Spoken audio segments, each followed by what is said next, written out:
One of the things that was really perplexing to me when I first started listening to Sid is that he would talk to people, they get helped, but I couldn't see any technique or anything that he was doing to cause them to change. So he would talk, they would listen, and then the participants would get results in their life. And I thought, how do you do that? Because in my work, I would always use a technique. There was always a process or a thing to do or something that you would apply in order to get a result. But the results that Sid was getting with people were much, much better than the results that I was getting with people. So I was really interested in what he was doing. Well, at some point, after listening to him for quite some time, I had the realization or the insight that there was nothing to do.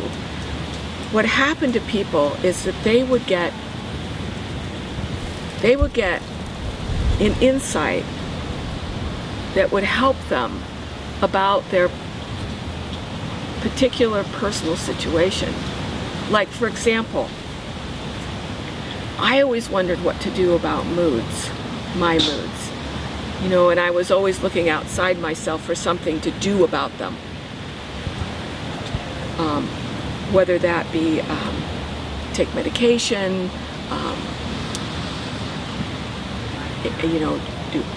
do an exercise class, talk to somebody about it. I was looking to do something to change my moods. When I was listening to Sid, I realized I gained the insight or understanding that thought took me up and thought took me down. And that's what created my mood. And that there was nothing that I needed to do because my thoughts would go up and down on their own. And so it wasn't about my changing my thinking would change on its own. It's just that when my thinking would go down, I'd feel bad. My thinking would go up, I'd feel good. And it was natural and normal. And that was the understanding, the insight I gleaned, one of the many, from listening to Sid talk about the three principles, or what he would call the truth. So I realized that there's nothing you can do to change yourself. There's only understanding. And the understanding is enough, and it's good enough. And the understanding allows you to look at the situation that you don't like, whether that be something in you or something that you see in the outside world, say in a relationship. There's always an understanding that will give you the answer that you need. Now, sometimes people see answers in terms of a good idea. They think, oh, I just need to be more patient with my husband and it'll work out great. Or I need to have more compassion with my wife. That'll work out great. So tell me how to do compassion. Tell me how to be more patient. Well, you can't do compassion. You can't do patience. You have to understand what that means and what that looks like from a deeper level of understanding than an idea.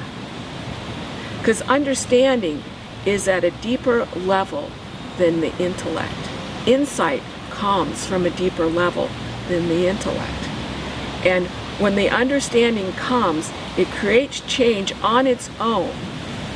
And going back to my insight of thought takes me up, thought takes me down, which gave me understanding about my own moods, that was enough to give me the patience that I needed to just wait out my experience and know that it's normal to go up and down. It's all the understanding I needed. I didn't need to do anything.